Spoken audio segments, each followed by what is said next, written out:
both of those poems, the original and the one I wrote, Ballad to Will. With, it covered part of it. And then I took several other my best poems in my portfolio, and I went over there. And she was, when I got there, I called that call from the office, and they said she'd meet, said tell her Miss Hancock to come right on down.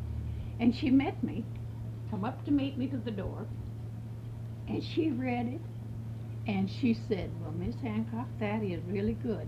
May I keep?" And then she read. I said, "Just to show you that I have other things besides that Will Rogers poem." And I had my best ones, oh, I guess 6 or 8. She read every one of them, pronounced them good. Oh, it just made me feel so good. Now, all these years, I've just been having them put away in a box. But how come? Uh, then, well, there's so much to my story that it can't cover it. But anyway, I wrote another poem 2 years, the year before, about Oklahoma. We were oil field people, and the Depression came. What are you doing? Nothing. I'm getting the machine ready. Well, I ain't gonna tell you all this, but they ever got to, my publicity on anything I've done is what and then about historical too. And so, uh, but I wrote in Depression time, we was oil field people, and the oil field shut down, and we went to Oregon and stayed and worked in the fruit, keeping beyond soup lines like a lot of people were. In 1932, Depression time. And we stayed out there 1 year and come back. And when I come back, I wrote a poem about Oklahoma because, we went out there in the summertime in August and come back in August. And at that time, they had that Home in Wyoming and all those popular songs, and Tumbling Tumbleweed. And I got home and I said, if those are popular, I know I can write a poem better than that. And I wrote a poem about it. And I said, Oklahoma, the rainbow's end. And I sent it in to Tulsa World. They were, at that time, they were publishing once a month poems that people would send in. And the choice one was published once a month. That's in 34. And I didn't tell my family. I just wrote this poem, and I wanted to send it in, and I was shy. I got over that years ago. But I was afraid of somebody thinking I was trying to do something and didn't know how. I didn't have much education, the school education. My education's like living it. And I sent that into the Tulsa World, and they won't accept one unless you put your name on it, sign it. But I didn't want my name on it. Are you taking this? No, ma'am. Don't you dare. This is leading up to something else. Oh, I bet you are. Are you taking that? You bet not. And anyway, so I sent that in without telling my family. My children, I had 2 children in school, high school, I think the first of it, another one. And my husband, I didn't tell them because I was afraid that, I doubt if it got published. But I did tell my daughter and my sister, who was visiting down Mother's one day, that I was writing a poem about Oklahoma. And that's all they knew about it. So I sent it in to Tulsa World, and you had to send a letter. If you didn't sign the poem, you had to send a letter and sign your own name and tell who it was, or they wouldn't accept it. Well, I wrote a little letter, longhand, because I couldn't type them. And I wrote in there, and then I forgot all about it. I didn't expect it to be accepted. And never even watched. We got the Tulsa World out there on the route between Bristol and Depew, where I live. And I come over here, my sister lived in Tulsa. Her husband was postman. And she invited us over one Sunday for dinner. And we got there, and they had one of the big long tables and the whole crowd, family. And everybody's plate was turned over but mine. I mean, straight up in mine. Mine was turned over. I turned over my plate and wondered why I was the only one that had one turned over. And there was that poem. She'd cut it out of the Tulsa World. And I hadn't even looked for it. I didn't think it ever published it. I've got it right now. The original poem, 1934. And I'm one of these natural musicians learned to play the organ when I was 10 years old. Never met lesson or anything.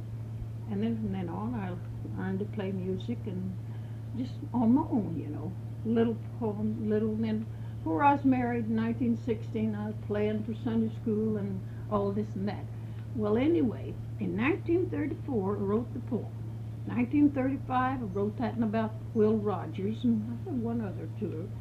In 1936, I got to thinking about that poem that was published in the Tulsa World. I thought, well, that sounds pretty good. I believe I could set that to music. But I'd lost my piano when in Depression time, sold it, when we sold off everything to live. I sold off my piano, which I'd had one all my years since I was 10 years old. And I said one time, just out and clear, I believe if I had a piano, I could write the music to that poem, Oklahoma, the Rainbow's In. And I did. And I didn't have any. And my husband, we had come back from Oregon and went in debt for secondhand furniture and started like 4, 2 and 3 children in school. But somewhere or other, I don't know how that man scraped enough money together to pay down on a piano, but he come over here to Tulsa, which he had to, with his work on the lease, he'd come to Bouvard's Supply and get supplies. He come over here one day and paid down on a piano. I got a beautiful piano in our dining room, the same one he bought me in 1936. He knew I was a musician, natural musician. So when he'd heard me play all my life, all the time up to that time, he bought one, and I didn't know that on time, and paid something down on it. As I said, never did know what he paid down on it because I don't know how he got the money scraped up with poor. I mean, we were affluent oil people in the past, but right through Depression, we was having a time. And so, my birthday in 1936, just that many years ago, however much it is, this is 84, I was out in the yard one day hanging up clothes, and my husband was on the lease, and the children all gone. Here should come a Jenkins Music Company, big red truck right out of Tulsa, with a piano for my birthday. Believe it or not, everything of this is leading up to how in the world I ever got started in publicized about anything in the last year and a half. All this has been put away for years because he died before I could ever get my music published or anything. Just a few months later, in 37, the 17th of March in 37, he died of pneumonia suddenly. And this was in the late fall that I wrote the music. When I got that piano, they drove up there and said, "Is this Miss Carr?" My name was Carr then. Miss Carr, and he said, "Well, we've delivered your piano for your birthday." And I couldn't believe it. But then my husband came in pretty soon, and they put the piano in. And in 2 weeks, I had written the music, every bit of it, and my husband went to Tulsa and got manuscript paper. That's Jenkins. I put it on there and played it in less than 2 weeks. And, he just knew I could do it. And he got transferred from that lease. That was in the late summer, and we had to be moved by 1st of October. And I just had to put things away and get ready to move over nearer to Tulsa, between Bristol, near to Bristol towards Sapulpa. Out of Sapulpa, Bristol towards Tulsa. And I put this stuff away, but he had already sent a letter in, and the name of my song and everything, for a request to have it copyrighted. I've got it in there, you can see it. Anybody could play it that can play some music at all. And did you know, we put it away and we moved over to another lease, and then the weather got bad. He took pneumonia and died. And I was out there with 3 children on a lease, and 2 of them going to graduate in May. Just that much after their day died. I put all that music away and all this poetry, and I made a living. for years. And every once in a while, I'd write poetry and put it in that box. And until Ramona Huffman told me about sending that in to Dr. Reba Collins, and she kept both of them. After she read them, she said, could I keep these two? I said, I'm going to edit one and display it. And it's over there now. And that's how it got started. And then one night I was lonesome sitting here after my husband died. He's been gone 16 years. And I guess it's been about 10 years ago. I was sitting here one night and didn't know what to do with myself. And the news was over and I wasn't sleepy. And I dragged my old upright Underwood out here. And I went to typing what I could remember back till I was 3.5 years old. And I'm not going to tell you what's in it. You can just look at it. Okay, good. Okay, but I want to tell you, all these years, I've had boxes of poems, and I've got some I'm real proud of. And then, a year ago, July 26, 1984. This is Joe Todd, an interview with Mrs. Arrah Hancock. Then when I read your article, I thought, my goodness, but I didn't know doing anything about mine. And she called me my next evening. She said, you just ought to call up there and talk to the lady that wrote that article and tell her that you felt like you had a few things that might be interesting. And I told her, I said, I don't think maybe he would be interested in that. She said, I've read it, I think he would. Well, anyway, I'd have had my fingers on it, but no use here, it's going to come. It's all written and all together. Have to find it. It's surely not in this book. In the back, it isn't. Well, fine. See what this is. Might be it. Early days in Oklahoma. Is that it? No, that's another one. I mean, I've written for a friend of mine. Let's see. What's that now? A trip down memory lane. That's it. Now here's a trip.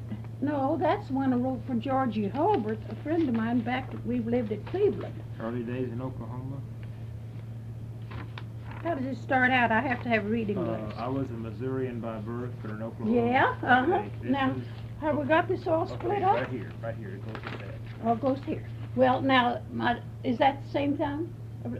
A trip down memory lane to Cleveland, Oklahoma. Well, okay, that's another one. Now, here it is. Here's the good. Now, this must go under here. This is my original, because it's old typing, and I'm not good at it, and I didn't know, I didn't put in markings and things, but I batted that off one night between 11 and 2, and then here's the one my daughter, early days. Now, here's hers.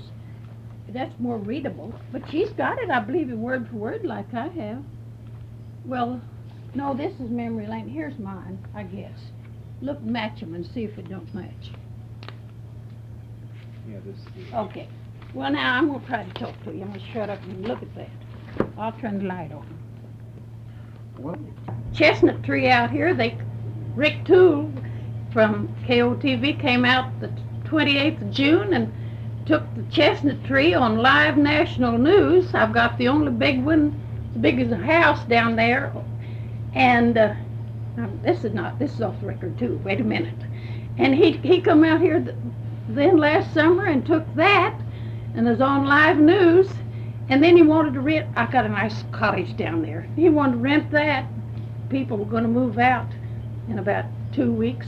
He leased it for a year and then got married 2nd of June, and he and his wife live there now. So this place has really got a lot of it's got a lot of publicity, but I never expected this.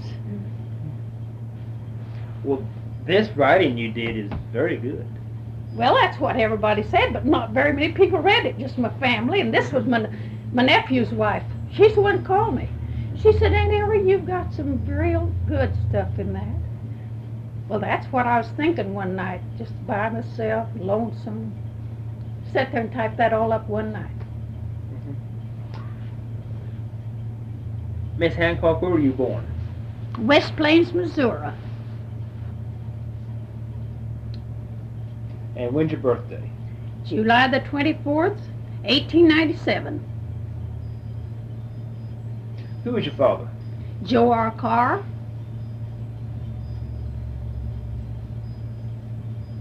Okay.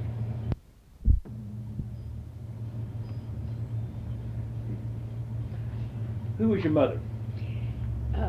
Well, before she was her name before she's married, Yes, ma'am.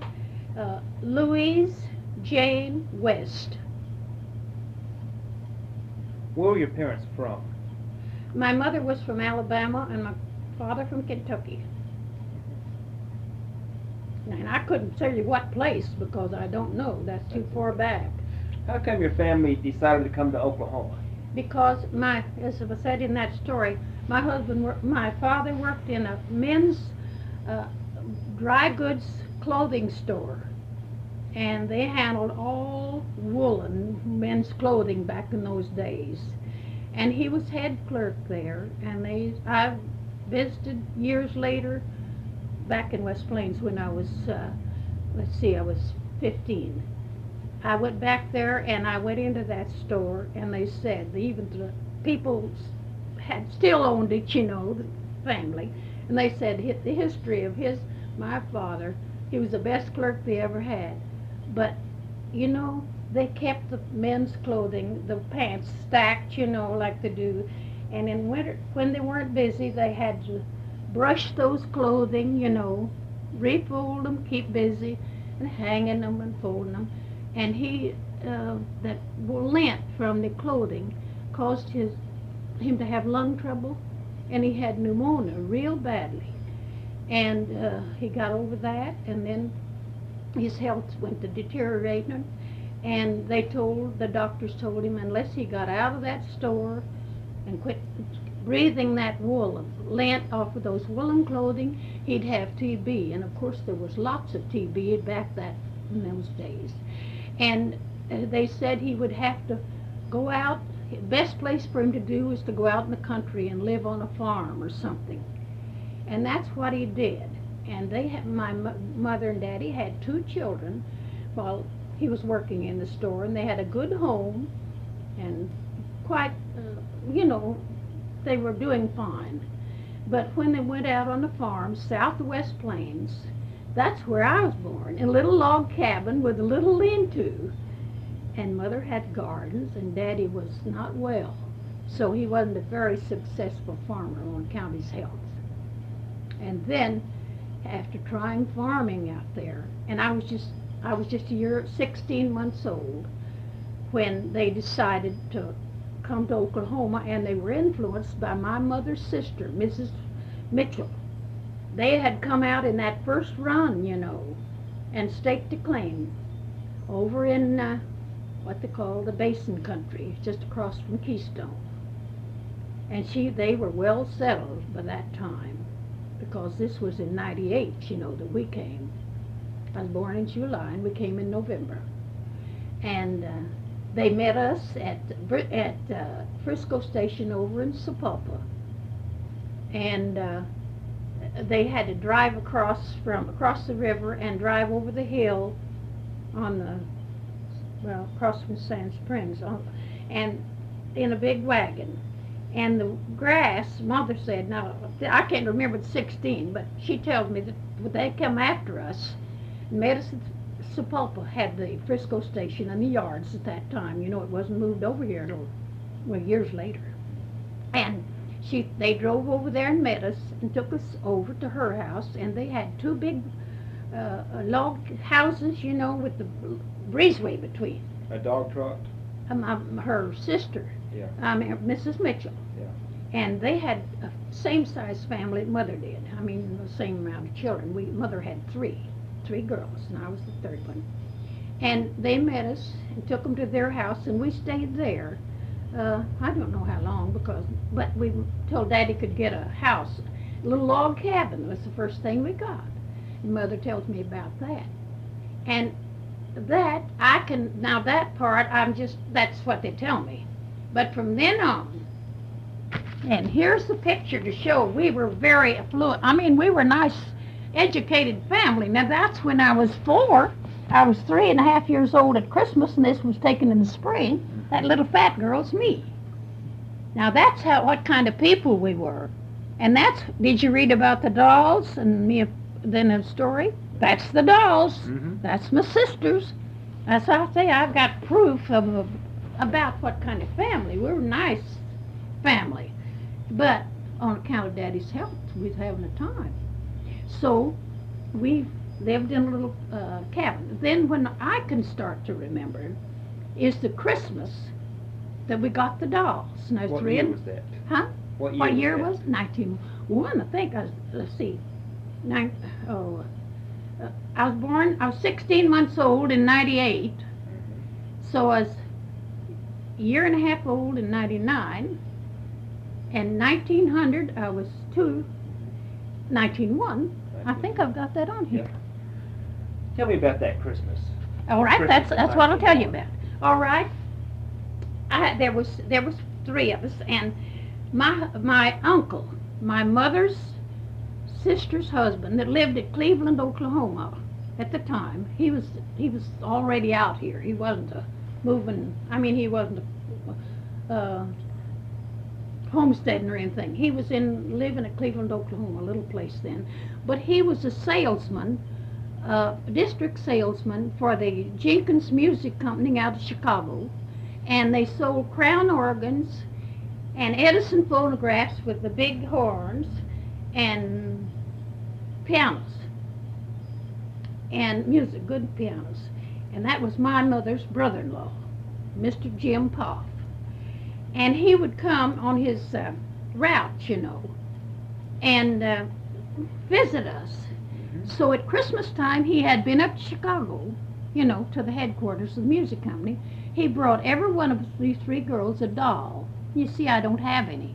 I was a little careless, I guess, and broke mine. I sure didn't have it. Just small, 3.5. So I didn't have a doll, and I don't look very happy there either. Oh, yes, and we, in the meantime, we had a little brother come. So he's 2 years. He's in the wagon. In the wagon. Well, that was Christmas. But we weren't able to buy this, but this uncle was. He got all these and gave it to us for Christmas. And anyway, just before Christmas, I was playing around in the floor with bouncing a rubber ball, and it went in under one of the beds. We'd have 2 beds in every room, of course. And I got down on my knees, and I crawled under there to get my ball, and the boxes of dolls had been hid under the bed. This was just before Christmas. And I saw the box was mashed. I saw a little foot from one of the dolls, and they had little pasteboard shoes on it those times, sticking out the end of there. And oh, I was so excited. I could see the doll's foot and that little shoe on it. I come back out, I didn't touch it, and I run in to call Mama. And I said, oh, Mama, come in and see, there's a little doll or something with foot under the bed. And of course, she was a very wise mother. She sent me on a little errand until she got rid of the boxes. I think I told you the story. And she got rid of them, and then by the time I come out from something she'd sent me out of the room to get, we looked under there, and she said, well, Sandy said, I don't see anything under there. Said, it must have been moved, or, she could placate me some way, that I went on about my playing and forgot about it. But that was the dolls. And everything from then on is as clear as a bell. I know everything that happened, every move we made, and it's all clear. Did you know your grandparents? Well, I never knew but one grandparent, and she lived in southern Missouri with her bachelor son, Alan Carr. My brother, Daddy's youngest brother, was a bachelor, and he took care of his mother. And she came out and lived with us for about a year or so when I was, about 6 or 7 years old, 6, I guess, years old, and I slept with her. And that's the only grandmother I know, and that was my father's mother. The others that were gone. Did any of your grandfathers ever fight in the Civil War? Yes. My mother's father did. He was a doctor, a circuit rider doctor. What was his name? West. Dr. West. And he carried his saddlebags, you know, his medicine in his saddlebags. He was a Southerner, Confederate from Alabama. Was he a doctor in the Civil War? Doctor. He was a doctor. Did you ever hear any stories about what he did in the Civil War? I never did. I couldn't. But I do know how it happened. He got killed out on the highway, and a Union soldier and him shot it out, and both died. That's the truth. This story come down from my mother, and she says, now she was about 3.5 years old, about the age of me here, because she was born in 68, and the war was over. And you know how much confliction there was between the North and South for years. They're still fighting it. And her father was out on his trip, you know, circuit. He was a circuit rider doctor. And she said, and her mother was crippled in a wheelchair with, you got that on? She had rheumatoid rheumatism in her knees, and she was in a wheelchair. And mother was the youngest one of the family of Wests. My mother was, and she was about the age of me when her father was killed. And she says, that's my first remembrance is that Christmas. Mother said her first remembrance, so clear remembrance, is seeing the man leading her father's horse in with his body across the saddle, and he found him on the highway, and getting the doctor's medical case and pumping it in her mother's lap. And she was standing right there by her wheelchair, and said, that's my first recollection of anything, and it was so vivid.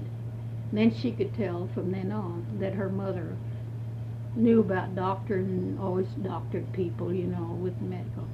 But that's how my grandfather was killed. Was it during the war? Huh? No, after it's over. After the war? After it's over. Tell me about your childhood, some of your favorite memories. Well, one of the favorite things we did was to play all these games, you know. The kids play, Auntie over and running around, but, you know, drop the handkerchief and all those things. And I had a bunch of cousins, the Mitchell family over there.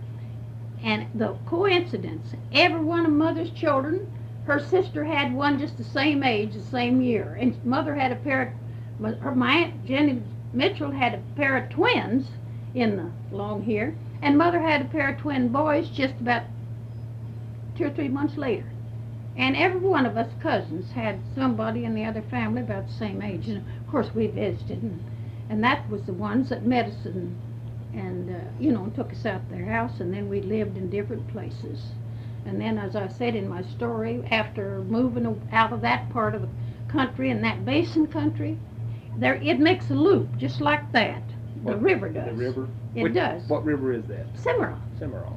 Up there. And if you look at a map, there's one big loop goes way out like that and comes back, and then it comes down here, but you know, till it goes have the junction up there, Cimarron and Arkansas. And they call that the basin country. And that's some of the first land that was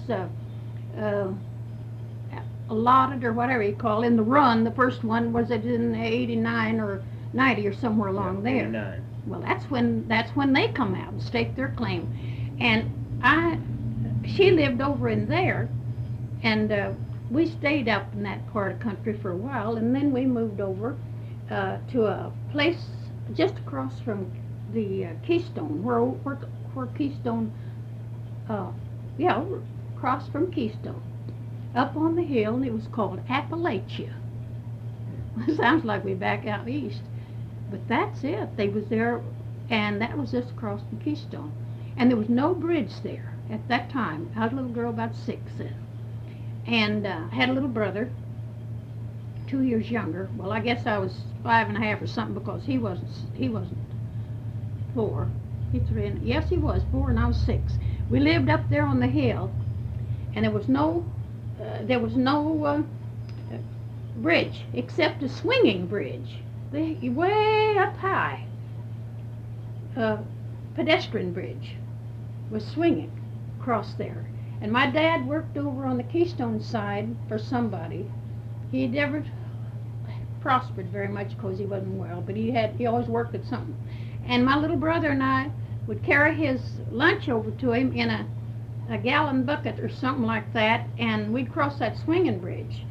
And one time there was a big flood, and the river raised so high that they called it the dead man. It's big things they bury to hold the end of the bridge. I've heard it was called a dead man. And the river washed that all out, and it went right down the side of the river on the other side, you know. There wasn't any way, only way fording that's the only way you could get across. And I've seen cattle stuck in, you know, in the quicksand down there. And one time, I guess I told in this story, where my dad someone was on a horse with a lariat, you know, got it across the horns, and someone else got shovels and dug that cow out of the quicksand. We stand up there and watch, you know. What kind of work was your father doing at that time? Well, right at that time, he was helping a man over there in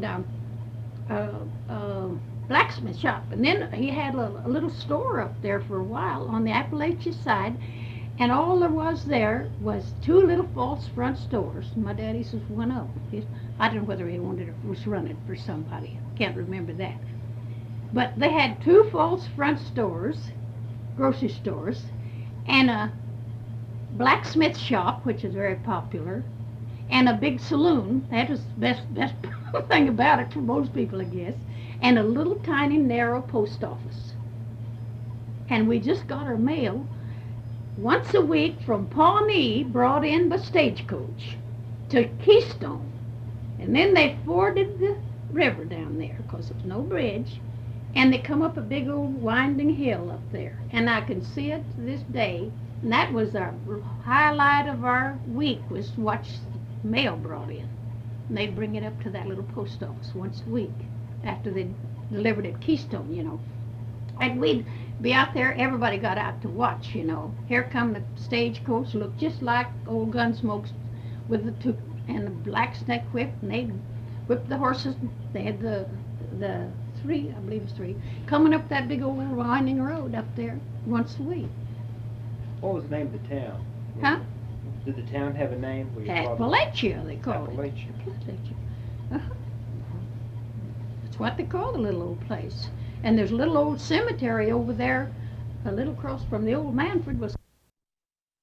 This woman said when I called to find out, I said, I want your address. She said a lot. You talk in detail. I told her just a little. I said, well, I just remember things clearly from the time I was 3.5 years old. She said, I think he might be interested. But I didn't think so. Where did you start to school? Huh? Where did you start to school? When I started school, we lived out south of Sapulpa, and then went to school at a little schoolhouse called Pickett Prairie. And the first year I went, got sore eyes and had miss nearly over half of the first year, so that put me behind a little bit. How large was the school building? One big room with all the grades in it. Tell me about the school. Okay. And it was up there, now this is out south of Sapulpa.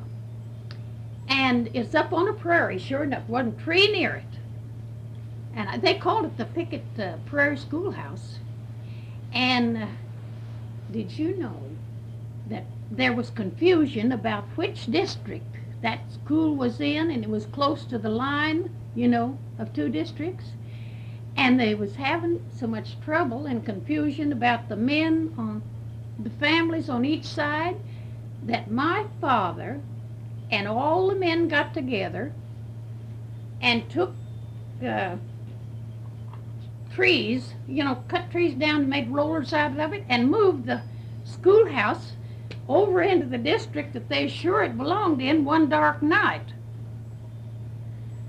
That's the truth. They did that. And that was in the early part of the school year. And that Christmas, we had the biggest Christmas tree and the biggest celebration you ever saw, and everybody come from miles around. What year was that? Let's see now. I was trying to think. That's before my sister was born, and she was born in 1907. And she's 10 years younger than I am.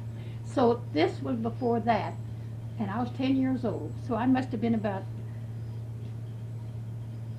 between 7 and 8, somewhere. Let me see. Now, I was born in July, and this was in the school year, so it was 7. Yeah, it is after we lived up there where I'm telling you about the things coming up across the river. I'm about 8 years old, 7 or 8 years old, right along in there. So you could place the time as about 5. Yeah, 19. Because in 7, my sister was born. And I'm 10 years and 4 months older than she is. So I can date things pretty correctly. So what year did they move the schoolhouse? In let's see, 2 years, about 1905. Well, I wouldn't swear to it, but I'm trying to figure my own age in. What did the inside of the schoolroom look like? Well, the inside was very plain, because it was just a wooden building. And but I do know we had your seats were 2 set together, and old blackboards and slates and things like that. Just a typical old pioneer schoolhouse. How many students? Let's see. I can't be sure, but I can kind of in my mind's eye. Know, there's 2 in a seat. Figure. They must not have been more than 12 or 14. Very small. And how did the one teacher teach? One teacher taught all of them. How did that teacher teach all 12 grades? Just like she had maybe just 1 or 2 in here. In some grades they didn't have any, up in there. And she took them and they write on the blackboard and figure. And when you get up to the bigger ones, we younger ones learn more because we listen to what they're doing ahead of us. And that's the reason I got a good education in 8 grades. I mean, by starting out learning fast, and I was determined I was going to be the best in my grade. Always did. When I went to school, I had to be the best or I wouldn't be anything. And then when I did get out of school, I had to have my special examination so I could take a job helping at a store. How long did you go to school? Well, I missed 1 year. I was 6 in July, and I missed 1 year because I had the sore eyes. So that would have put me in 8 grades from there, 6 and 8, 14. That's about it. And when 2 months before I was out of that 8th grade in Cleveland, Oklahoma, I had a chance to go to work at a little TG&Y store or something like that. That's when I knew Sierra Anthony. He sold me my wedding dress, and I was married in 16. And he gave me my first job after my husband was dead. He told me if I ever needed a friend, just remember him. And when he died, my husband died out there suddenly. C.R. Anthony had a lot of stores then, in 1937. And we'd come in touch every once in a while, and meet each other. But I hadn't ever needed a job because I didn't work till my husband was gone. And so he said, Arrah, one time when I was, the children were small, and we met at Cleveland. He's had stores at Hominy. His first one was Hominy, and then Cushing, and then from then on, he just had stores everywhere. And one time we met when, I guess it's when my little girl was baby, and I had Bob, and he's about 4 years old, and Mary Lou was baby. He said, Arrah, if you ever do need a friend, just remember and call on me. And that was back there that far. And that daughter and my son was graduating out of high school when their daddy died. And he was in Oklahoma City. And I was over there just out of Bristow because I hadn't been at Bristow long enough. We moved over there in the fall, in November, first of November or October. And they had a store in Bristow.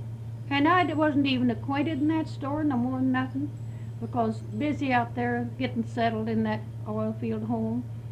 And he took this pneumonia in 1st of March, or last February, 1st of March, took a flu and pneumonia. And, of course, my oldest son drove his sister and younger brother, 12, into school in Bristow.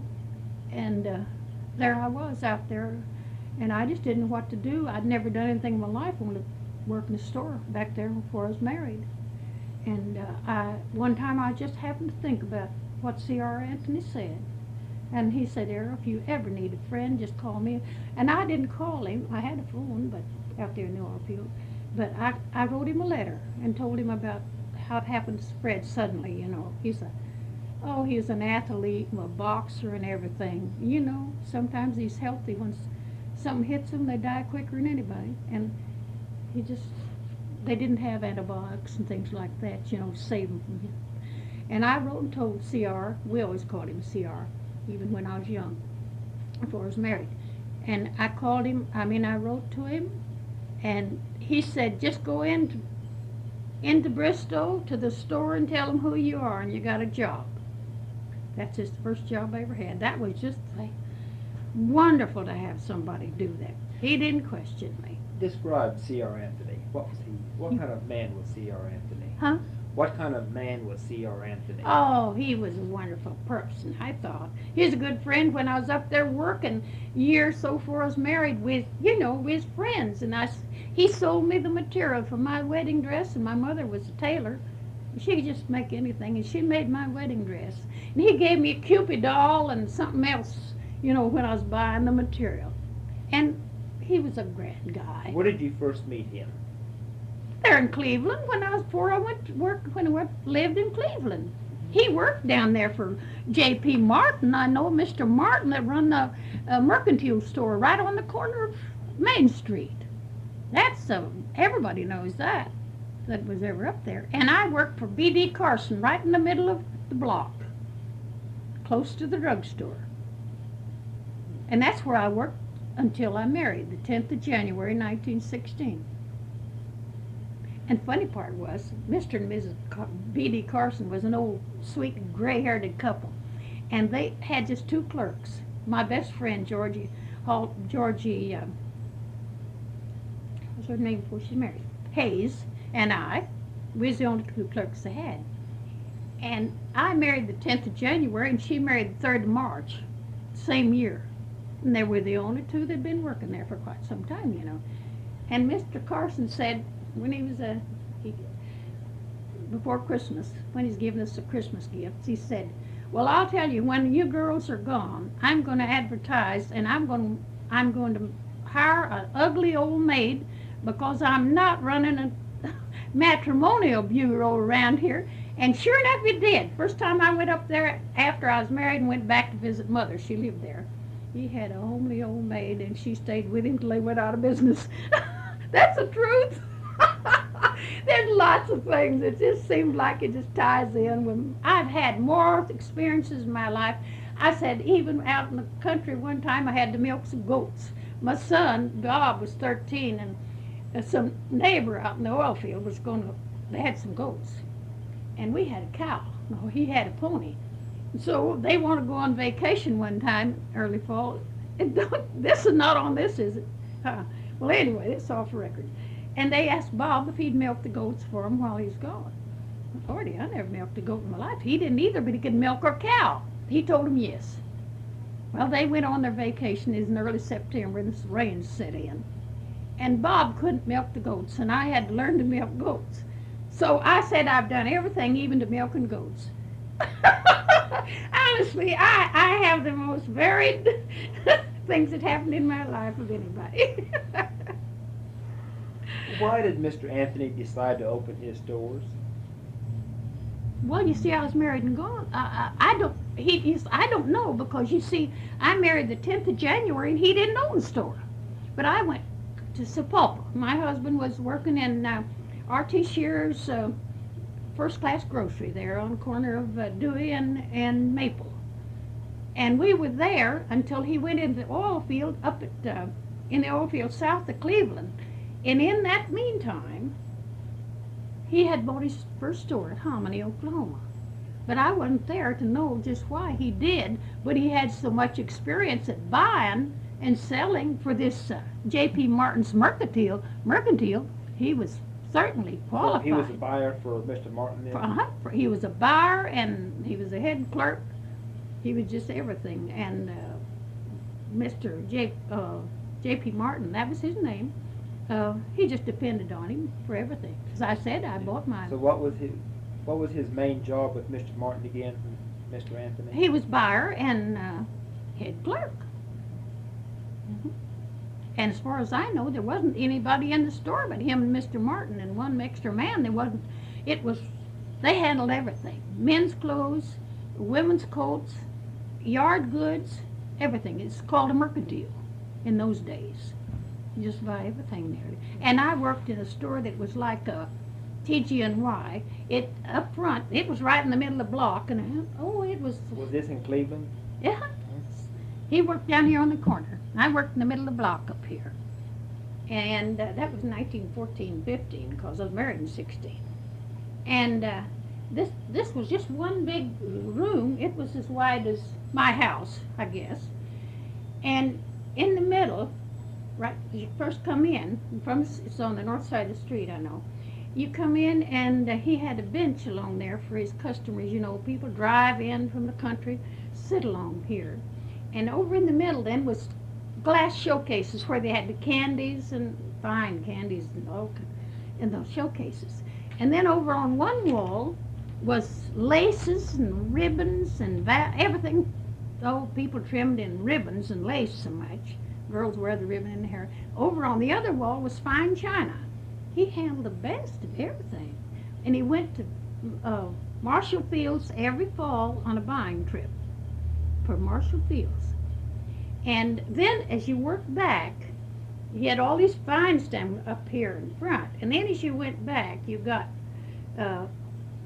say, ordinary dishes and things. And then you had pots and pans. And then you had wallpaper. I've sold many a house with rooms of wallpaper. I could tell you to a few inches what you knew how to measure and everything by the chart. And that's the kind of store I worked in. I could sell anything. And he always said I could sell, Anthony used to laugh and said, Arrah, you could sell refrigerators or something like that to the Eskimos. Them leading up. Yeah, that's what he used to say. And that's what he used to say. Well, Arrah, if you ever need a friend, just call me. And I didn't call him, but I wrote to him. And he said, all you have to do, he wrote right back. He said, all you have to do is go in. This was the end of the week. I got his letter Monday morning and tell him who you are. I'd never met even the manager. And because I hadn't had any buying to do, and I was moved over there, as Christmas was through, and this was right after the first year. And I went in there, and they already had been notified that Miss Carr was coming in to work.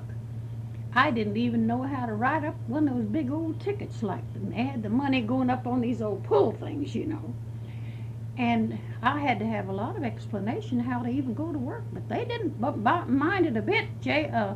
CR told him that I was to go to work, and they put me behind the hosiery counter. And of course, people wore stockings and things like that a lot more than they do now. And they put me back there. And he said, I'll see you in a few days. And it's about 2 days after I went in here, he come down from Oklahoma City. Boy, he is just an old friend, come shook hands with me, and then they took me up in the office where, the cashier was, and we visited and got reacquainted again. He was a lifesaver for me. I don't know what I'd have done. I wonder. I felt as helpless as if before he told me to come in and go to work, is if you'd have put me in a rowboat out on the ocean and said, well, now, what you going to do? But he saved my life, I'm telling you. I just went to work there, and then after that I stepped into a better job, and after that and into a better job, and I never did have a menial job all the years.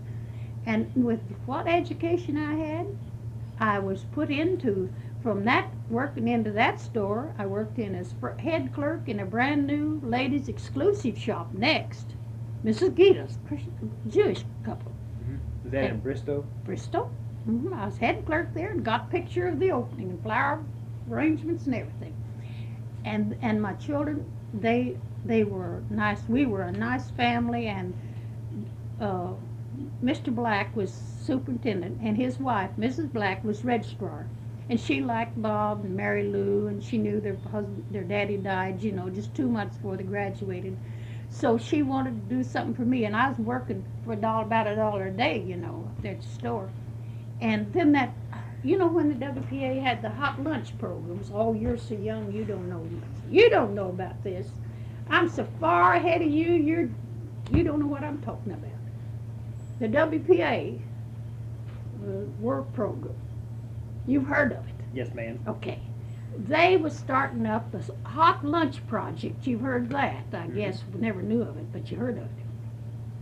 And Mrs. Black, the superintendent's wife, now my children had graduated, and my son got a job over at Depew and hardware store, and my daughter went to the telephone office and helped, got to work there, and I was working in the store.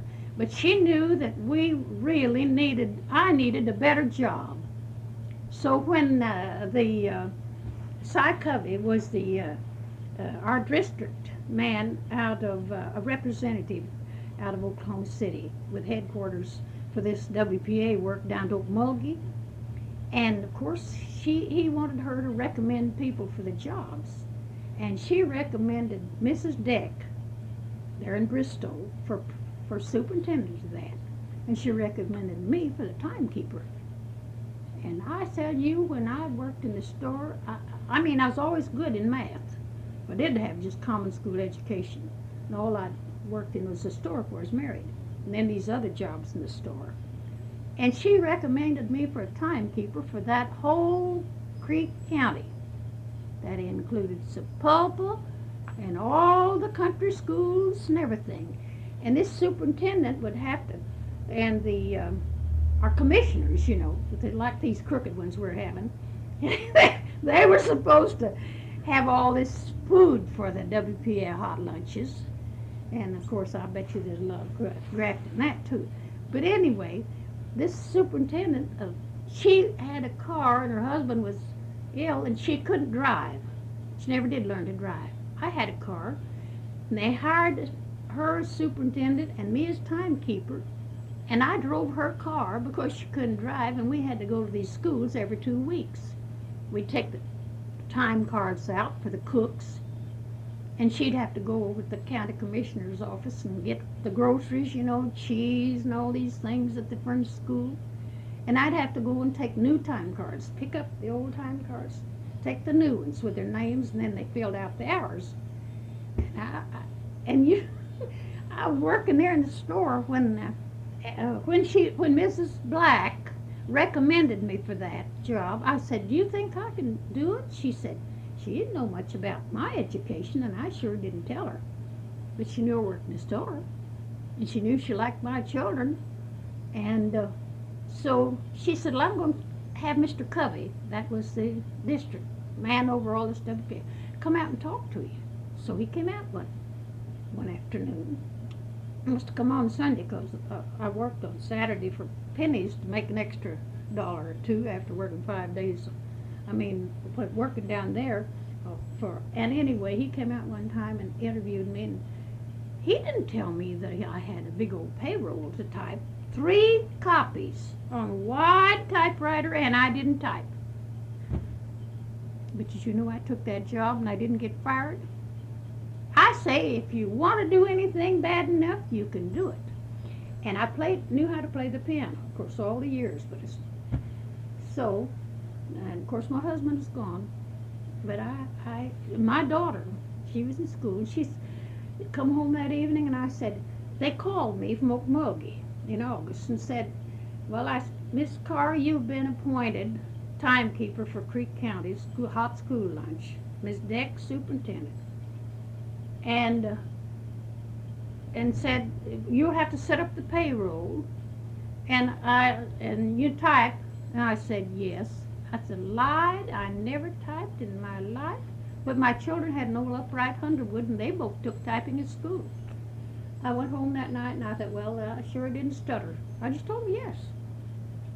And I got home that night, and I told Mary Lou, I said, "Mary Lou, I have to type." She said, "Well, Mother, you play the piano, and your fingers are just nimble as they can be. You can learn in 30 days. I had 30 days.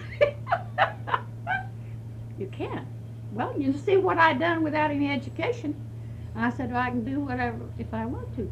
So she told me she'd taken typing. She and Bob both did on an old upright, hand upright type. She said, "Now you type this row keys with this, and this with the thumb, these 3 letters with this one, and this and this and this." That touch typing. Well, I practiced, and I worked all day at that store, and I went home and I just practiced and I practiced and I practiced. But I couldn't touch typing, but I got my fingers so I knew where they were, and I looked. And best Pat, I held that timekeeper's job and did triple on that big wide, 3 copies, one for keeping the file, one for Okmulgee, and one from Oklahoma City. And they said if you make 3 mistakes, the overseer that come around and give us a lecture, if you make 3 mistakes on a payroll, you're fired. I didn't get fired either. I looked. But you know, when you want to do anything and it's necessary, you can do it. I do. Uh-oh, time to do something, I guess. I don't know how I touched that thing that went off. But anyway, so that's another experience I had. I did that. And from that then, I was recommended for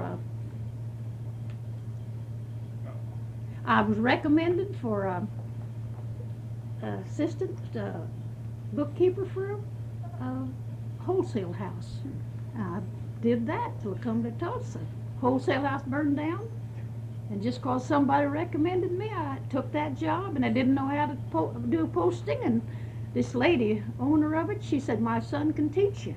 And he taught me how to post, and I held that till the house burned down and come to Tulsa, and with Nash Finch, and took in the strictly cash department.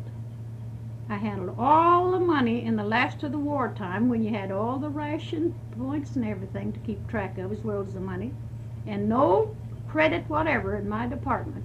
They come in from trucks from all around to get things, short things, you know, items, last of the war. What store was that? Nash Finch Company. Where's that? Here in Tulsa. Down here. They're going out of business, so now. They tried to unionize it, and they moved out of Tulsa before they let it go union. What were your duties in that store? Strictly cashier in a strictly cash department. How did the ration system work? Well, that's kind of complicated.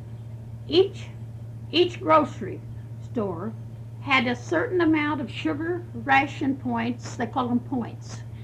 Tobacco, coffee, lard, all those. If you don't know, I couldn't name all of them, but they had to have a card file, and the groceryman was a ration from headquarters or whatever the head of that deal was.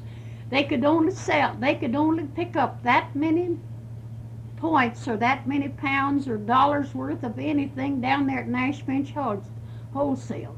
Couldn't have a bit more than they had ration points. And you know, I had to keep that straight. I had a file over here, and if they wanted, they deposited them with us. If they had 2,000 points, a big grocery store, I'd have them chart their name and then their points, all of it there. Well, when they come in and bought them, I had big folios, or big yellow sheets where I had a carbon copy and a tissue copy. And I'd have the boys out in the warehouse. This was strictly nobody there to handle this money but me and the manager. He was there. And out there, the men would write up these orders. And I had to know what the points were on everything, like you do money. I had to put so many points down here on every sugar, lard, all these things that had points. And I have to add them up. And then I have to get their file out and subtract from each one of those coffee and sugar, the amount of points. And they have to balance like money. And then I didn't have an adding machine. I added these things for quite a while before they ever got an adding machine over there, because they just made that new department strictly cash. Or I had to run them up and down. But anyway, then I had to balance the money, and they'd give me checks and cash and everything. I had to have that all down here and balance it all out. And I held that for 9 years. And then Mr. Hancock's wife passed away. I married Mr. Hancock eventually. Tell me about World War I. World War I was when my husband, father of my children, was Fred Carr. I married a man by the name of Carr, too. Fred Carr was my first husband, and father of my children. Finest man ever was. I've met lots of people, but if I had to choose from all of them, well, I'd still choose him. That's the way.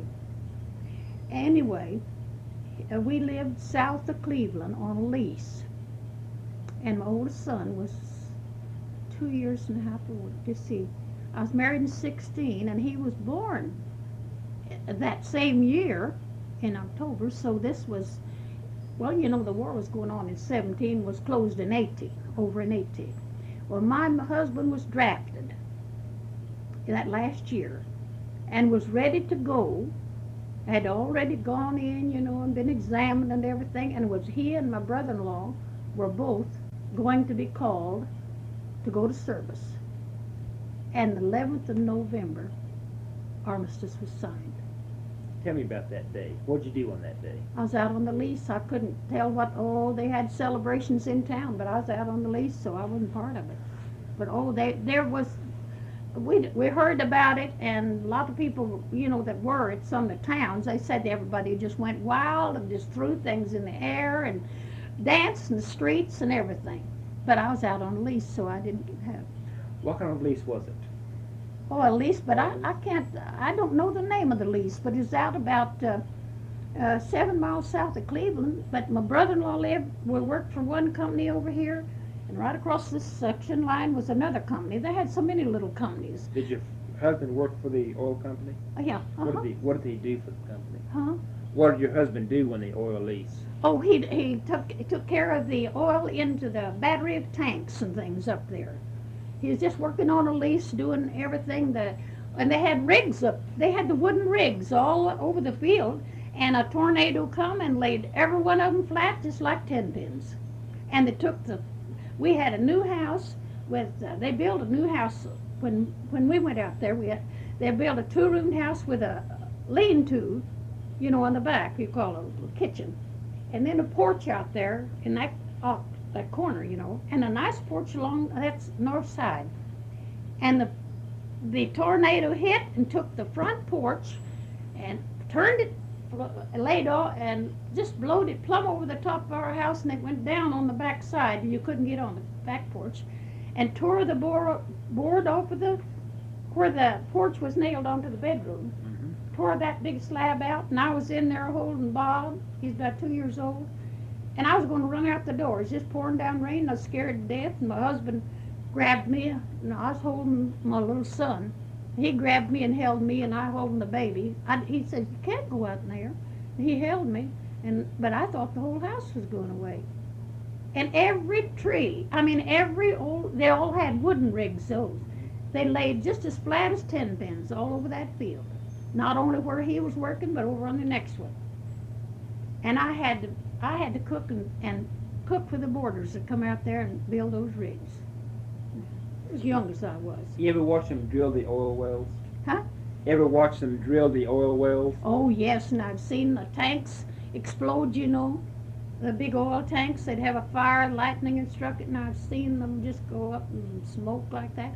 And my husband worked on drilling tools, tool dresser for a long time. What does a tool dresser do? Oh, they have those big bits. There's one out in my back. No, I gave it away. They have big bits. Great big old heavy bits, and they have to get them real hot, and then the men have to. My husband was strong, and they have big old sledgehammers, and they have to heat these bits, and then they pound them, sharpen them, so like that. They don't do that anymore. They have screw bits. But that's what he used to do. He was strong as a mule. How did they drill those wells? What Huh? method?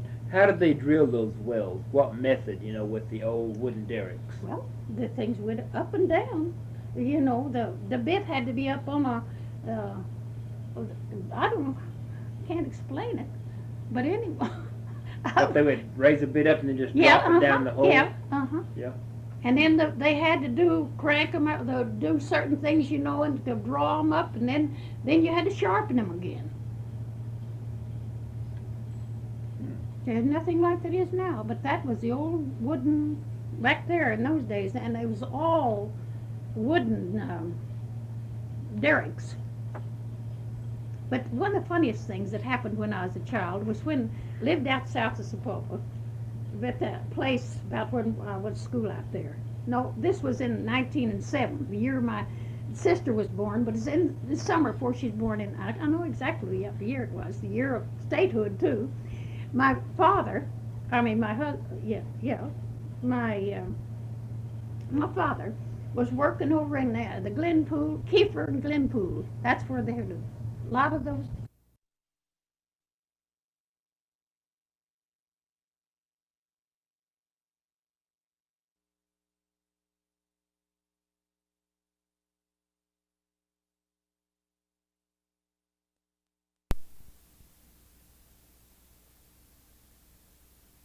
And so they had to dig earthen tanks. You've heard of them digging earthen tanks, haven't you?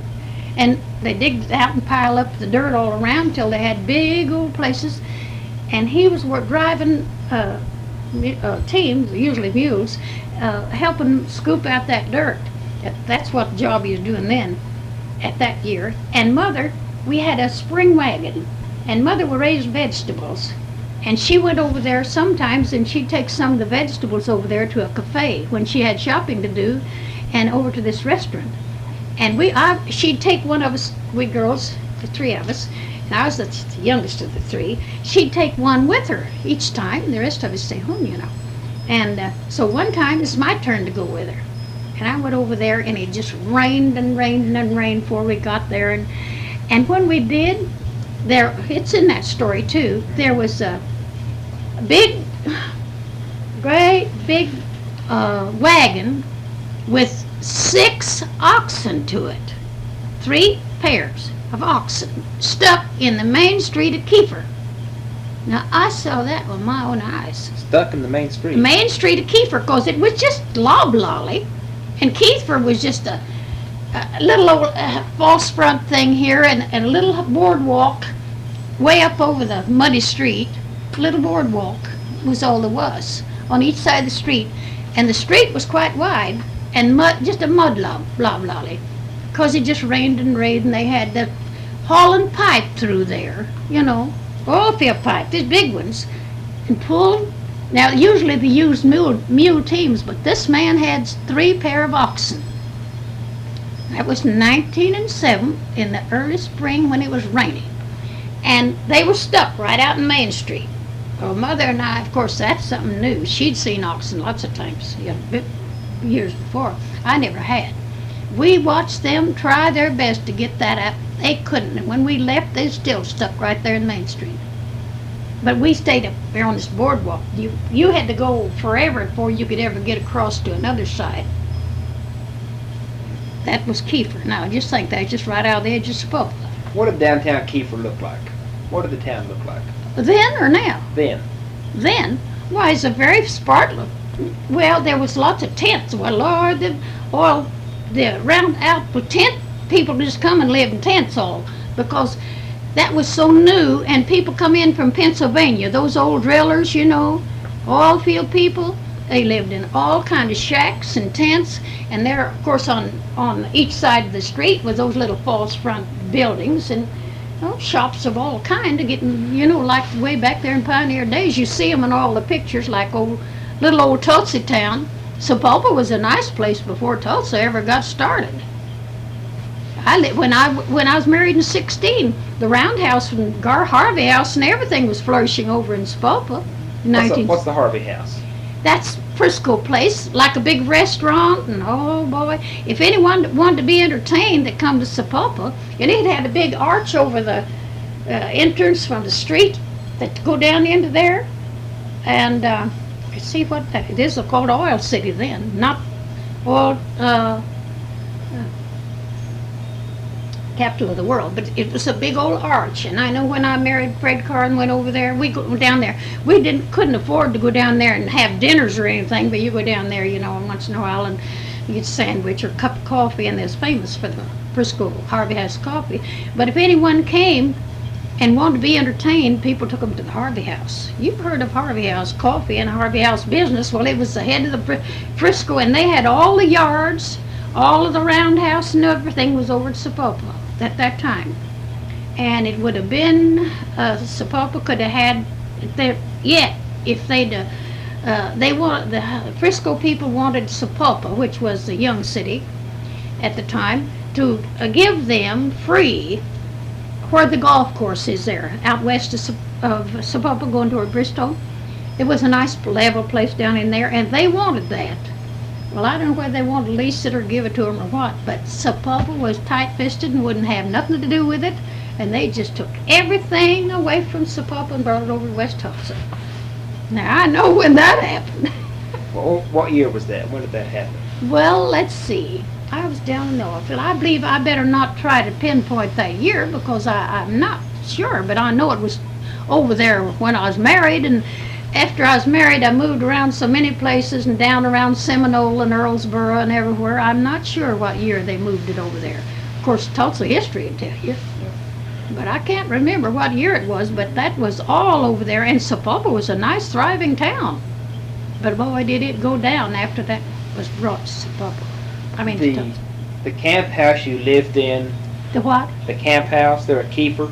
Heck, I didn't live there. I lived out south of Sapulpa. Okay, south of Sapulpa. We drove over to Okay. Kiefer. Okay. And it rained. And it was it'd been rainy season in the spring now.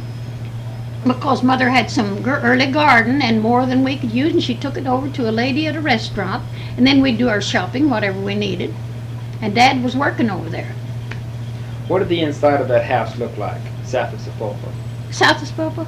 Well, it was just the most interesting thing is my dad built a log room on it before my sister was born. It was just a 2-room with another one built on. Now, we were quite crowded because there was 4 of us then.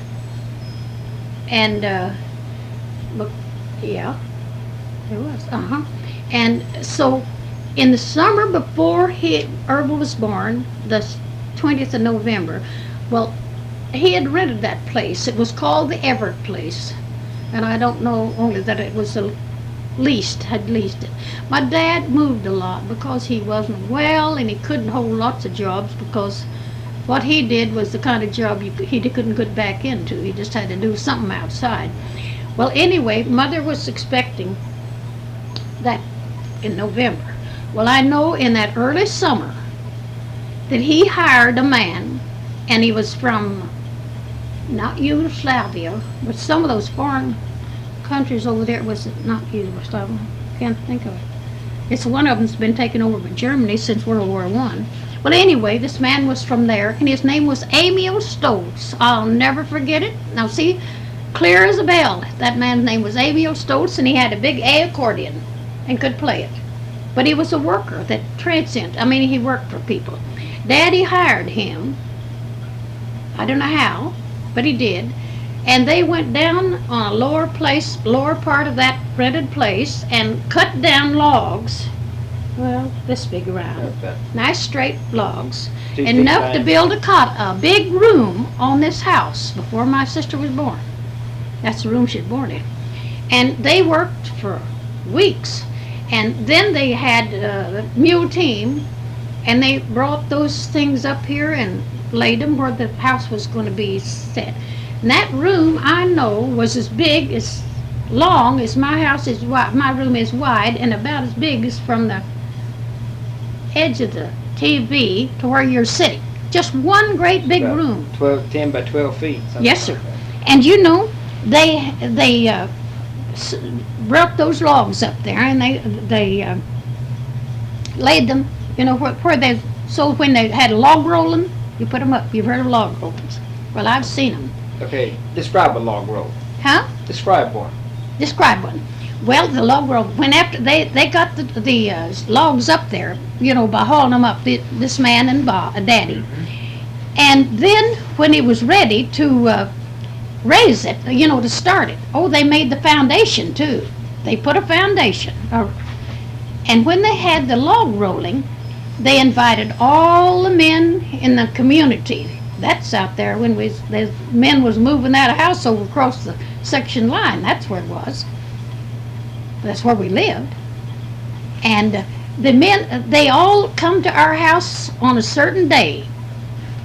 And those men, they put up the sides, start with one here and one over there. And of course I saw them. They cut you've seen log houses and you know how they're built, okay? They brought the trees up there, they notched them, Dad and this man did. Then the day they was going to have the log rolling, they call it, they had big, very big, strong boards. And after they got the first one on top of the foundation, they had the board up there, and men in each end and the big old things, you know, they'd start those rolling, and they'd roll it till they got it up there, and those cutout places would fit right down to this other one.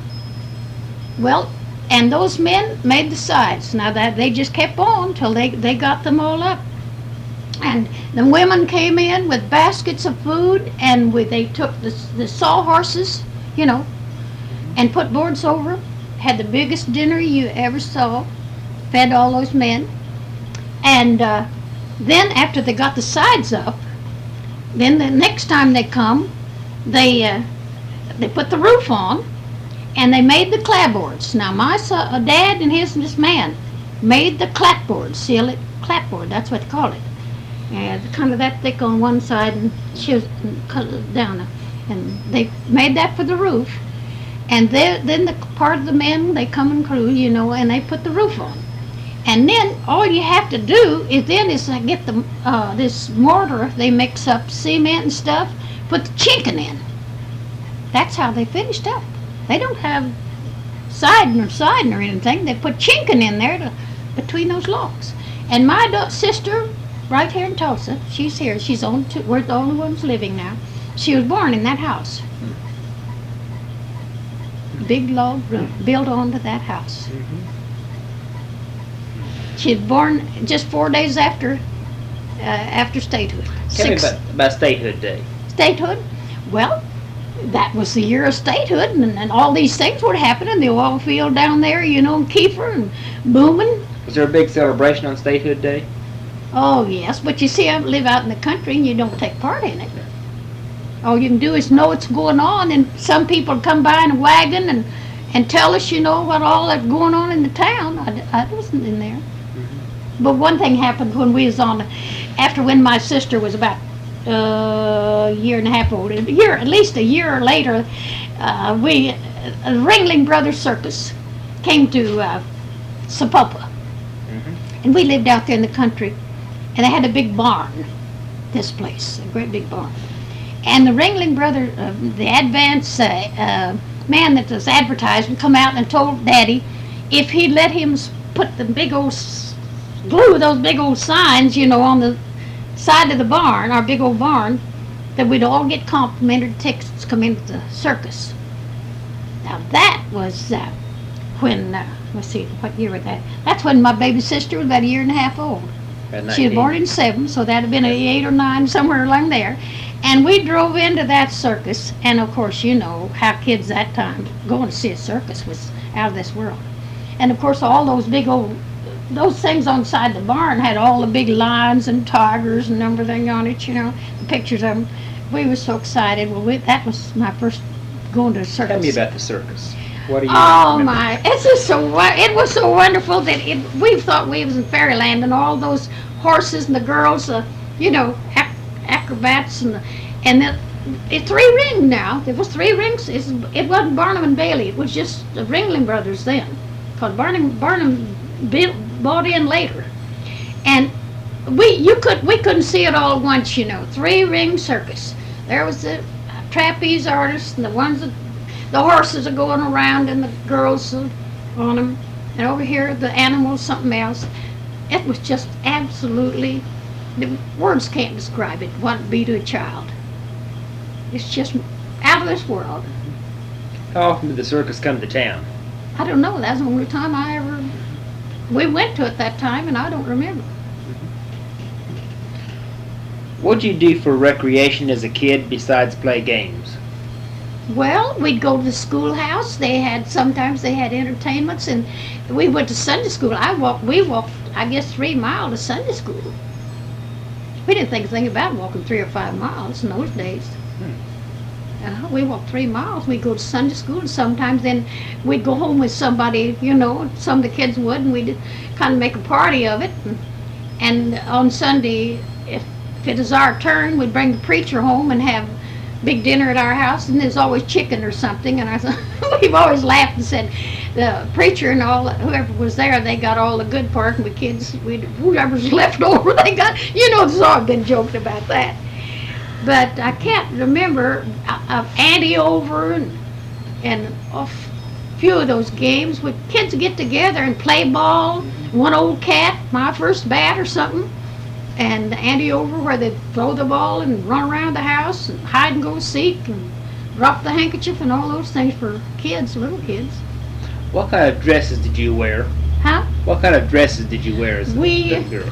We looked nice. My mother was a milliner. She worked for a milliner and a tailor before she married my dad at Hackett City, Arkansas. And I got her picture of the lady that Mama used to work for, I think in the 1800s.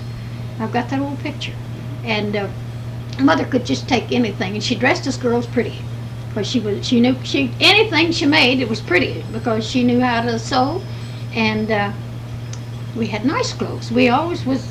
When we went to school, I know Mother used to say, well, everybody said, well, these car girls always had the prettiest clothes. She knew how to make. Thank goodness, because we always was dressed nice. Might be 5-cent calico. We had calico dresses that you could get enough for one dress for 5 yards per quarter. 5 cents a yard. And 10 cents per kilo was real good. What did your wedding dress look like? Huh? What did your wedding dress look like? Mine was navy blue in a fine, well, let's see what they call it. Sarah Anthony sold it to me. I don't know what they call it, but it was just a real fine piece of material, but really I don't know what it was called. But my mother made my wedding dress, and they wore Georgette blouses at that time, my wedding. Here, kind of like chiffon. And C.R. Anthony sold me the blouse separate because Mother made the skirt. It was knife pleated from the waist down, hung in just pleats. Just as perfect knife pleats, about like that. I wasn't big in the middle like that, like I am now. And then she made a little bolero out of the same material. And then he sold me a beautiful Georgette blouse that showed here in front, and the sleeves, that come out of the sleeveless bolero. They had little crocheted things here, little hangling dingling bands. At the wrist? Yeah, at the wrist.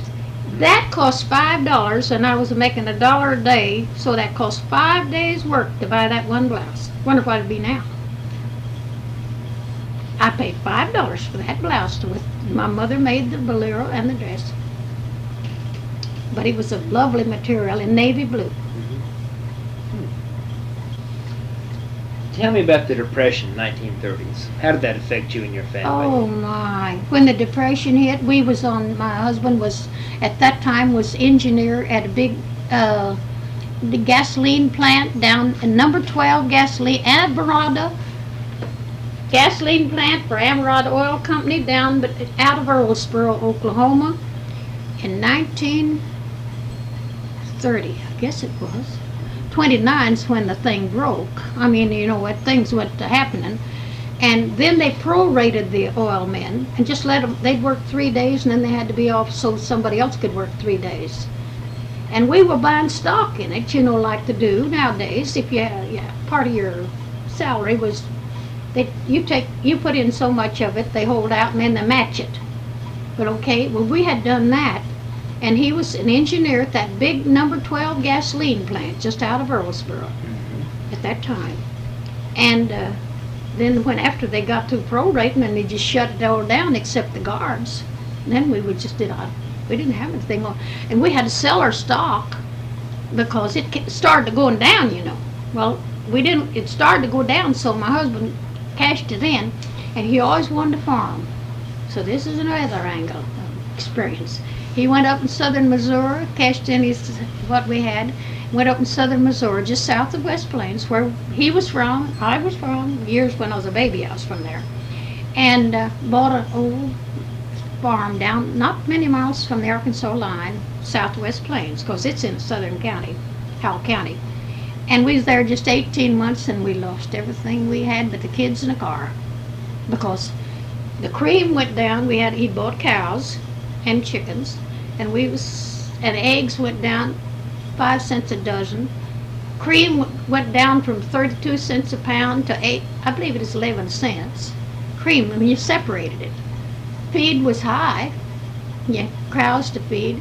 We was just there a year and a half, and when we got out, we had a sale, and that's when I sold my piano. I got $25 for my Kimball piano.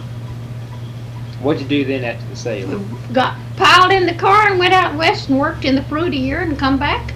And they called him and had a job in the oil field up there to Hominy drilling. Where did you go? Where did you work in the fruit fields? Where we at Forest Grove, Oregon, just 30 miles west of Portland. Tell me about the trip to Oregon. Oh, that's another story. My trip to Oregon, my husband and his cousin Joe Reed, and my oldest son, 15, they hitchhiked on the railroad and went to Oregon. You know, caught rides and went out there in the early spring.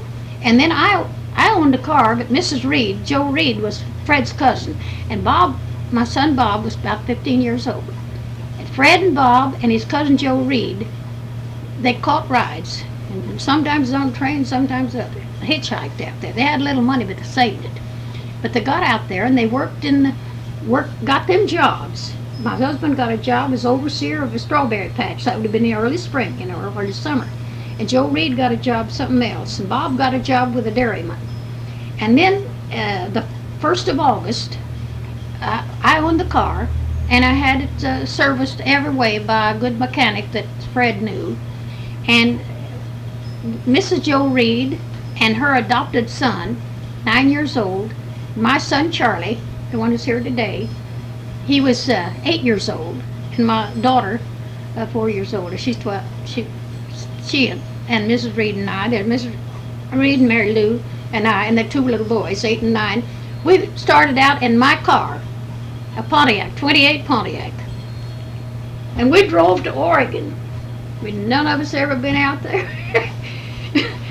You know, I guess I've done everything. And we drove out there, and somebody sideswiped us the last day on the trip before we just got into Mount Hood, Oregon. It's a Mount Hood, not Mount Hood, but Hood River Junction, just out of Idaho. On our last day before we was going to get into Portland, and we stayed all night at a little motel, and Mrs. Reed and Irville and Mary Lou and I, we just had one bed in there, so we slept together and let the boys sleep in the car. I had bedding back there, and Joseph 9, my boy Charlie 8, they sleep in there, and we got up early the next morning and the boys were still asleep. Got up and started out about 7 o'clock. And we always drove a while and then stopped for breakfast. And we hadn't driven but an hour. I mean, we started out at 6 o'clock, and we hadn't driven but an hour right up the Columbia River going west. You know, it's got about 100 miles there. And we hadn't gone only 1 hour's drive, and I know we was driving slow because we liked the scenery. And a man come in a truck and sideswiped us and turned us plumb over. And the only thing kept us from going down into that first place before you go into the river was the telephone pole. Our car hit the telephone pole and hung there in August of that year. My husband and was out there. And we had just passed a little old filling station down there, I guess a quarter of a mile, only one along there, when this happened. And that man never did stop. Nobody ever caught him. I don't know how in the world it, because there was nobody else on. And he just went around us and hit our left front wheel and tipped us over, plumb on the top, just ruined the top of our car. And those kids were buried down there in that under the bedding. And my daughter, she wiggled out through a broken glass, and she's the only one got hurt. I was bruised, black and blue for a while. And then after a while, somebody come from toward Portland, and there was a nurse in there, and she gave Mary Lou first aid, and then somebody else turned the car over.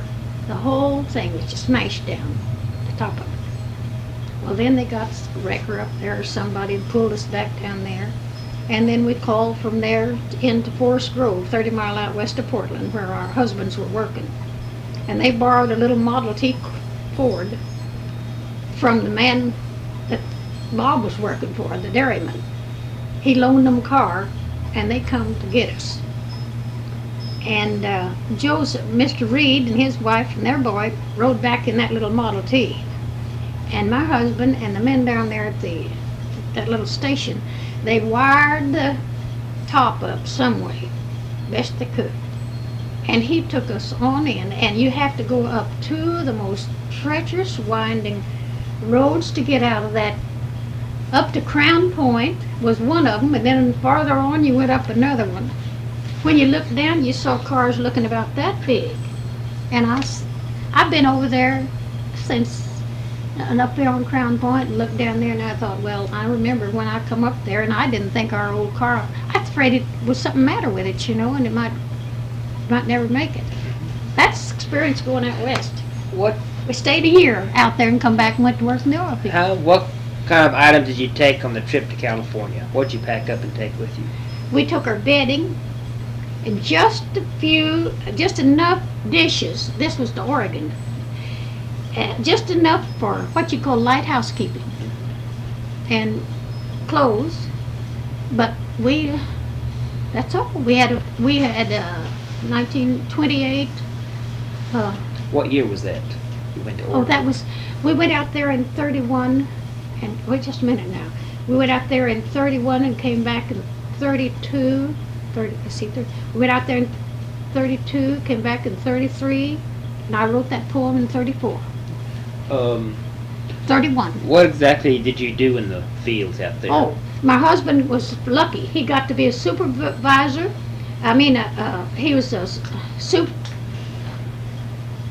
He was in charge of a 40-acre strawberry patch, and they had Japanese, whole crew of Japs. They're just down here about so high, picking strawberries. Now that's what he did. He was lucky. He got a good job. And Joe Reed got a good job at something else. And then in the fall, after the strawberry thing was over, then we all picked prunes. I'm a good picker. I was one of the best strawberry pickers and one of the best prune pickers. I'm fast at whatever I do. And he got to be supervisor over a prune dryer. My husband did. He was quite an intelligent person. What was your salary in the field? What was your salary in the field? I couldn't tell you to save my life. I know we got the ones with picked prunes and picked strawberries was paid so much a lug, and I don't even know how that now. What's a lug? A lug is a big box like that. It's got a handle on it, okay. And it'd hold, 2, 4, 6, 8, about 8 or 10 boxes of strawberries. That was a lug. And prunes was the same way. You fill these lugs, and then you set them down, and you had to go get you another lug. And I was fast at either one of them. Mm-hmm. But I can't remember what we got paid a lug. Yeah. But it must not have been a lot, because I had Depression time. Where did you live? Where we live? Oh, that's another thing. Mr. Robinson had a dairy farm. Where they had milkers, automatic milkers. They're very fine farmers out there. And they had a boy. My son was about 15. They had a boy just about a year or so older. And they hired Bob to help him with the dairy cows, and everything. And then they had a little cottage over. They had a nice big 2-story house, these Robinson did. They lived there for years. And they had a little cottage house over here. 1, 2, 3 rooms and upstairs. And they'd let us live there. That's where we lived. And there's good farms. Everybody was prosperous out there. And that they called it, that Hillside Valley. Had a name out there, kind of uphill, rolling. And it was all prosperous farmers. And we just out there a year, and fruit galore, and I canned fruit and brought the whole back end of my husband had to have a top put on the car. But we all worked, every one of us, and he had to have a top put on the car, and he bought a little trailer. And I canned a lot of fruit, and we brought it back to home. What was your ideas, or what are your feelings about that time when you went to Oregon? I think it's the greatest adventure and experience I ever had. I think it done us all good. It gave us a perspective of what we had been doing, and we hadn't been realizing what other people did, you know, how they made livings and things. We just oil people. And we were the middle class too, you know, what we call prosperous oil people. And then it got down to why people are on soup lines and bread lines. Nobody that lived through that would ever know just what. And people that was well to do and the ones that had big bank accounts, they lost everything they had. And it hurt them worse than it did the middle class, because they couldn't take it like other people was learning. I was used to managing even if we had a good living. And people that had money and was affluent, they're the ones that really hurt. They just couldn't take it. We were the kind that we accepted what conditions and went along with it. But we made a good living out there and come back in time to, and they called him and he went to work on a drilling well up in Hominy and then moved back down toward Depew, between Depew and Bristol, and that's when my literary business started. So you lived down by Depew? Between Depew and Bristol. On the oil lease? On the oil lease. What kind of house did you live in there? It's a brown house, and it was a good, substantial house, about 1, 2, 3, 4, 5 rooms. The porch. What was the trip like back to Oklahoma? Huh? What was the trip back? Yeah, from it's in August, coming back hotter than Hades, and we wanted to come. We went out through Wyoming, and that's the reason I could write nice about Oklahoma. We went out there and crossing that desert, and you never heard of air conditioning or anything. All you had to do is just smother it out. And driving you go from Colorado right up into Wyoming and just right out west, and it's in August. You can imagine, it was terrific. And coming back, we thought we'd miss that, so we dropped down into Utah and thought we'd stop at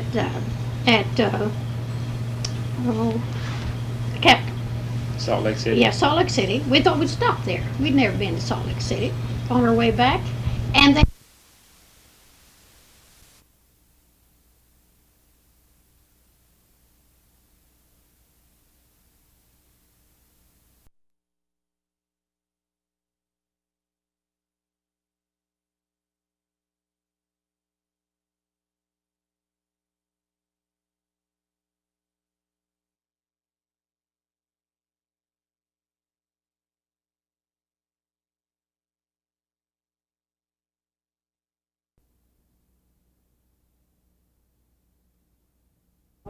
organ, and I started to learn to play out of the big organ book, you know.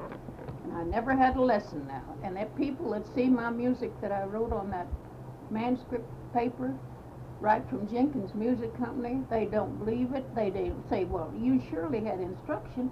Well, I didn't. It's just an inborn talent that I inherited. My daddy could sing beautifully, and baritone and bass, and he wrote I used to sit out in the yard and with the children all around him and some on his knee and sing old songs to us, you know, in the summertime. And I have one of the funniest songs that was sung about Noah's Ark. I've got it written, and I sure want you to know about that. It couldn't be sung and played today unless you changed nigger to black man.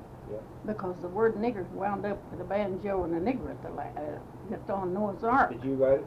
No, he used to sing it. I don't know who wrote it, but I wrote it down for fear I'd forget it. He's sung it to us we children, and it's funny, and it's really, well, it's just a story like the Bible about and it's that long. I've got it in there written down. Now let's know more about this. I want you to come in here and meet my family in my room. You're so love to hear it. Okay. All right, shall I tell? I hope this light's good enough. I'm getting where I've got to have real good light. I've got a potato masher I use. They laugh at me for propping this up with the potato masher. I said, it's the only thing you hang on. I have all the old folky things and do everything else. I had to whirl the place over for something. Prop that thing up, and I couldn't find nothing but a potato masher.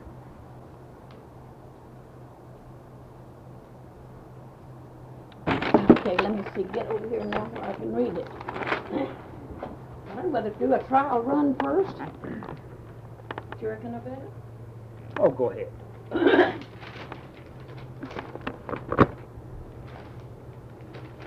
Many years ago, when I was a child, my father used to sit out in the yard on summer evenings with his wee children all around him, with the smallest ones on his knee, and sing to us. He had a wonderful baritone and bass voice, so we loved to hear him sing.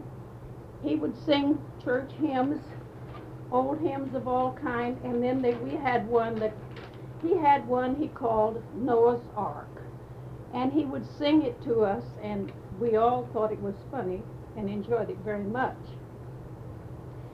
As sung by my father, Joe R. Carr, when I was a small child. Go away, you fiddlin' folks, I'm tired of hearing you a-squawkin'. Keep silent, for your betters. Don't you hear those banjos talkin' about that possum's tail? Now I'm gonna lecture. Ladies, listen. About that hair that isn't there and why that hair is missing. There's going to be an overflow, said Noah, looking solemn, for Noah takes the herald and reads the river column. So Noah sets his hands to work clearing timber patches. He allows he's going to build a boat to beat the steamer Natchez. Then he went and caught a lot of every kind of beasties. Of all the shows that traveling around, he beats them all to pieces. He had a Morgan colt and a pair of Jersey cattle. He drove them all aboard that boat when he heard the thunder rattle. And such a fall of rain, it came so mighty heavy, the river riz immediately and bursted through the levee. It drowned all the people round except Noah and the critters, and one other man to guide the boat and one to mix the bitters. The ark, it kept a-sailing and a-sailing and a-sailing. The lion got his dander up and like to broke the paling. The serpent hissed, the panther yelled, and that with all the fussin', you could hardly hear the mates a-bossin' round and cussin'. Now, Ham, the only darky, was running on the packet, got lonesome in the barber shop and couldn't stand the racket. So just to amuse himself, he steamed a piece of wood and bent it, and soon he had a banjo made, the first to be invented. He wet a piece of leather, stretched it on with thimble, screws, and apron.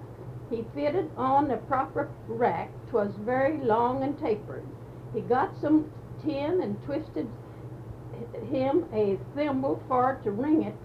Then the mighty question grew, how's he going to string it? Now that possum had as fine a tail as this what I'm a-singin'. The hair was long and thick and strong, just right for banjo stringin'. So that darky shaved them off close as wash day dinner graces, and he strung them on that banjo's neck from little E's to basses. Then pretty soon he struck a tune, but never mind the weather. Sounded just like 40-11 bands a-playin' all together. Some would pat and some would dance, while Noah called the figures. Ham just sat and knocked out tunes, the happiest of all black men. I think this mighty strange. The people never lost 'em, for where you find a black man, there's a banjo and a possum. Well, you think that's all right? Sure. Except couldn't say nigger. Sure. Huh? Yeah, that's fine. Now, maybe that wouldn't go on TV. I mean, on a tape. No. It don't make any difference, so nobody's going to read it. No. What do you think about Bubba? I like that. I do too. I wish somebody could, that plays country music, likes to play banjos, could play it, but how they get around that word nigger. I can't say it even on a tape. Well, anyway, we used to have more fun with that. Mm-hmm. Yeah.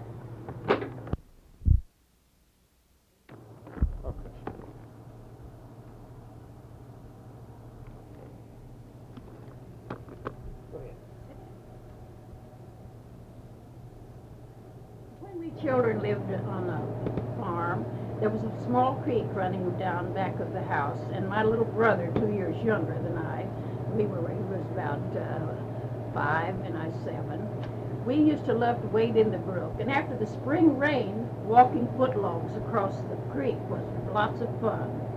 And swinging, there was a grapevine, 2 trees along the bank, one on each side, and there was a large grapevine hanging down about the middle of it, between them. And we used to have fun swinging on the grapevine from one side of that ravine to the other. And in the spring, when the trees were young, the saplings were young and tender, and the wind blowing in March was swaying them in the breeze, my little younger brother and I would climb the trees and go out just as far as we could on the top and ride it in the wind, up and down, up and down. And my little brother always said we were riding wild horses. That wouldn't work for you, would it? And did you want me to tell about the living in a log house with the Christmas Eve? Yes. All right.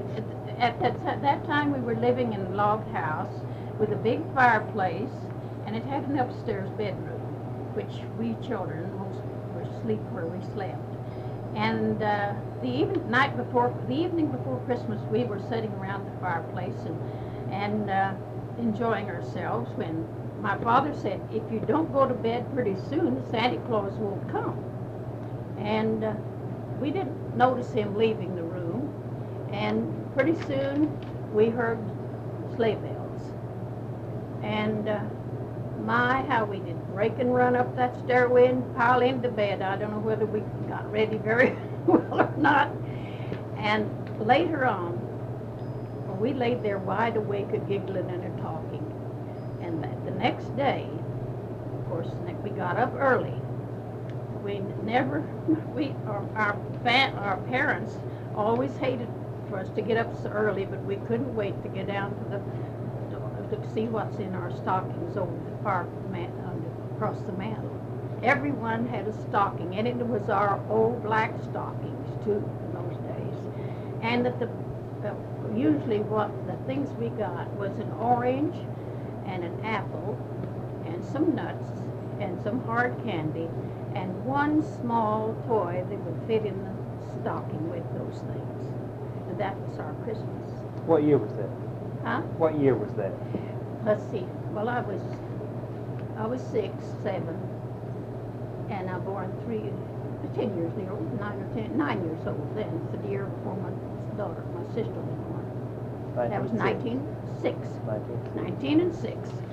And that was out south of Sapulpa. Father rented a farm out there. All right, let's see what else now. So, and Mother told us later that my father had found some little sleigh bells somewhere and didn't tell us, children, and he had climbed up a ladder and got up on the roof, and he was ringing those sleigh bells, and that's what made us think that Santa Claus was coming. Mm-hmm. But we didn't get any toys except one little toy that fit in our stocking, but we were the happiest bunch. It meant more to me than all the toys people give their children today. We had a wonderful time. Let's see what. Oh, here's one about going to Ringling Brothers Circus. The first one I ever went to, and it wasn't Barnum Bailey. It was the old-fashioned. Let's see. The next spring, 2 men came out from Sapulpa and asked Father if they could put up posters on our big red barn to advertise the Ringling Brothers Circus, which was coming soon to Sapulpa. Father gave them permission, and we got free passes to the circus, the family. I'll never forget. It was the greatest thrill of my life at that time, like being in a wonderland under the big top tent, and so many glittering lights, all kinds of animals, ladies dressed in beautiful costumes, riding horses with glittering saddles and blankets and bridles, and the daring acrobats made us hold our breath. Then fall mowing came, riding on the big hay wagon piled high, climbing haystacks, and making believe they were mountains, sliding down when Mother called us to supper. That's just one place I lived. Yeah. And let's see, well, there's something on, I guess and as for the games we played, the marbles, playing marbles was one of the most interesting games. And some of the place we lived at that time didn't have any grass on the yard, so we took a hole and we just scrape it off, perfectly plain, slick, almost like a floor. And then draw our big ring around it. And of course I was not very old and of just the age that loved to get out and play marbles with the little boys and the little girls. And we all had, of course that was our treasures, our marbles, the most, who could have the most and who could have the prettiest ones. They had all kind of striped ones, plain ones, and the agates were just beautiful. And I kept my marbles in a big red Prince Albert tobacco can. So that's safe, to keep them safe. And my best agates I kept in a little Bull Durham full string Bull Durham sack. And I had several beautiful agates, and the big blue one was my tall. And just the right size for me, not too large, but it was just the right size, and that was my pride. And when we really wanted something from some other child, we'd trade marbles. Instead of money. And that, let's see, that's right. And then we making homemade stills. My father would make us the homemade stills, you know how they are, a block of wood, leather bands, you put your feet in them, and then just keep on making them, see who could walk the tallest one and without falling. And then we made ourselves can stills, punched holes in the can and put strings in them and held on to it and walked with the can stills. Now that was fun too. We made nearly everything any kind of amusement was something we made. And let's see. Oh yes, and skipping the rope. That was fun. We just really loved them. Even we'd start in from our little sister, 3 years old, or the little ones, we'd skipping the rope, and this other's about 5, 6, or 7, or 8 along there, where we'd be the ones that turned for her. And then the older sisters had turned for my brother and I. And see just how long we could skip without missing, count to 100 or whatever. And it was a lot of fun and a lot of competition and good exercise. And then this is one thing I remember was my mother, they was having a 4th of July celebration. And my daddy, he didn't care for things like that very much. Didn't feel very good. So Mother took us in a spring wagon. And it was about 4 or 5 miles from where we lived. We're still out south. And she always managed to make we girls a pretty new dress for 4th of July. And give us a quarter. That was a lot of money. Oh, yeah. So we each one had a quarter. Of course, there wasn't only just 3 sisters and I and Carl that was big enough to need the quarter. And we started to drive to that, we was all dressed up and we're driving across kind of a prairie stretch of land out there. And it would have been very dry weather. And the tire rolled off the wheel, come off. And there we were out there, and there was a little pond quite a ways from it, in a low place, and we had to walk to that pond, and there was a bucket, and we always had something like that. bucket and some cans, and we take the bucket, gallon bucket, and I think there was 2 cans, well, as I remember, and 3 of us walked to the pond and got water and come back, and Mother would pour it on that wheel and turn it another spoke at a time till she got it kind of wetted up. We did that a long time, and those all dressed up to go to that celebration. But we finally got it so it's, and then we took sticks and pounded it in, in the places it was still loose. And we went to that celebration, and each one had fun. We had each one had 5 cents to spend for something special, copper candy and rye and this and that. But and then some men fixed the wheels for Mother before we started home. So we got home all right, and at the end we were all so happy. It was a wonderful day.